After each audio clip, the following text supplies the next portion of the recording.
అందరికీ హాయ్ అండి. Welcome back to my channel. ముఖ్యంగా ఈరోజు మన వీడియో వచ్చేసి చాలా మంది అయితే కొత్త పెన్షన్ల కోసం అలాగే కొత్త రేషన్ కార్డుల కోసం ఎక్కువ ఈగర్లీ అయితే వెయిట్ అయితే చేస్తున్నారు. అయితే వీరందరికీ కూడా రాష్ట్ర ప్రభుత్వం అయితే చిన్న షాక్ అయితే ఇవ్వడం జరిగింది. అదేంటంటే మనకి కూటమి ప్రభుత్వం ఏర్పడి ఇప్పటికే 6 నెలలు అయితే జరిగిందండి.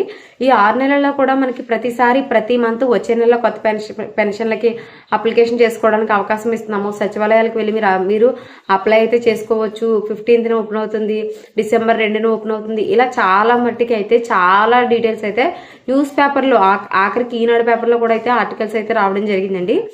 అయితే ఇప్పటి వరకు కూడా ఎన్నిసార్లు న్యూస్ అయితే ఇచ్చారు కానీ ఒక్కసారి కూడా లాగిన్ అనేది అయితే ఓపెన్ అయితే అవ్వలేదు. అలాగే చాలా మందికి పాత కార్డులు లాస్ట్ గవర్నమెంట్ అయితే వాళ్ళ ఫోటోతో ముద్రించి ఇవ్వడం వల్ల అది కరెక్ట్ కాదు. వాళ్ళ పార్టీ రంగులతో కానీ వాళ్ళ ఫోటోలతో కానీ ఇవ్వకూడదు. ప్రత్యేకించి ఆంధ్రప్రదేశ్ రాష్ట్ర ప్రభుత్వం యొక్క ముద్రికతోనే చిహ్నంతోనే మనకైతే రేషన్ కార్డులు అనేవి కొత్తవి అయితే కొత్త నమూనాతో తయారు చేసి అయితే ఇవ్వడం జరుగుతుంది. మొత్తం ఆంధ్రప్రదేశ్లో ఉన్న కొత్త రేషన్ కార్డు దారులకి పాత రేషన్ కార్డు దారులకి కూడా కొత్త ప్రింట్అవుట్లు అయితే ఇస్తాము అని అయితే చెప్పడం అయితే జరిగింది. సో దానికి కూడా ఇంకాస్త సమయం పడుతుంది అనేసి అయితే గవర్నమెంట్ అయితే తెలియజేస్తుంది.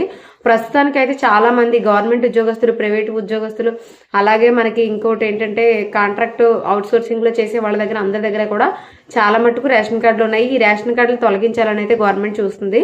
ఎందుకంటే ఈ ఉద్యోగాలు చేసుకునే వారు కొంచెం ఆర్థికంగా బాగానే ఉంటారు. ఇలాంటి వాళ్ళకి రేషన్ కార్డు ఇవ్వడం వల్ల పథకాలు కూడా మిస్యూజ్ అవుతాయి అనే ఉద్దేశంతో అయితే గవర్నమెంట్ అయితే ఉంది. సో ఈ ఉద్దేశంతోనైతే గవర్నమెంట్ అయితే కొత్త రేషన్ కార్డులు ఇవ్వడానికి ఇంకొంచెం ఆలస్యం అయ్యే అవకాశం ఉంది.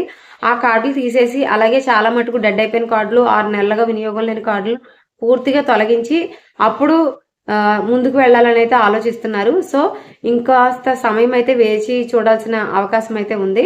ప్రస్తుతానికి అయితే మనకి జనవరిలో ఇస్తానని చెప్పడం జరిగింది. కానీ ఎటువంటి గవర్నమెంట్ నుంచి ఎటువంటి ఉత్తర్వులు అయితే వెలువడలేదు అని చెప్పేసి అధికారులు అయితే చెప్పడం జరుగుతుంది. సో లాగిన్ కూడా ఓపెన్ అయ్యే అవకాశం ఇప్పట్లో లేనేలేదు. అలాగే మనకి మేబీ జనవరిలో జరిగే జన్మభూమి 2.0లో ఏమైనా అప్లికేషన్లు తీసుకునే అవకాశం ఉండొచ్చు. తీసుకుంటే అప్పుడు ఏమైనా, ఎందుకంటే జన్మభూమిలో కంపల్సరీ అప్లికేషన్ అనేవి అలాగే మన ప్రాబ్లమ్స్ అనేవి తెలుసుకుంటారు కాబట్టి ఆ టైంలో అప్లికేషన్ అయితే తీసుకునే అవకాశం ఉంది.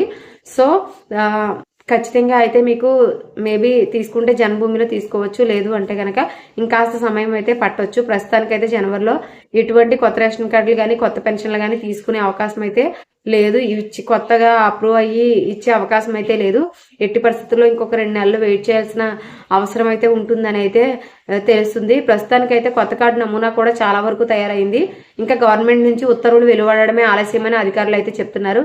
ఎప్పుడైతే గవర్నమెంట్ మనకి ఉత్తర్వులు వెలువడి చేస్తుందో అప్పుడైతే మనకి ఆటోమేటిక్గా లింక్ అయితే ఓపెన్ అయితే అవుతుంది. లింక్ ఓపెన్ అవగానే అయితే నేను మీకు ఒక వీడియోని అయితే రూపొందిస్తాను. అప్పుడు మీరు అందరూ కూడా ఆన్లైన్ అయితే చేయించుకోవచ్చు. మీరు ఏమీ టెన్షన్ పడాల్సిన అవసరం అయితే లేదు. Thanks for watching. బై.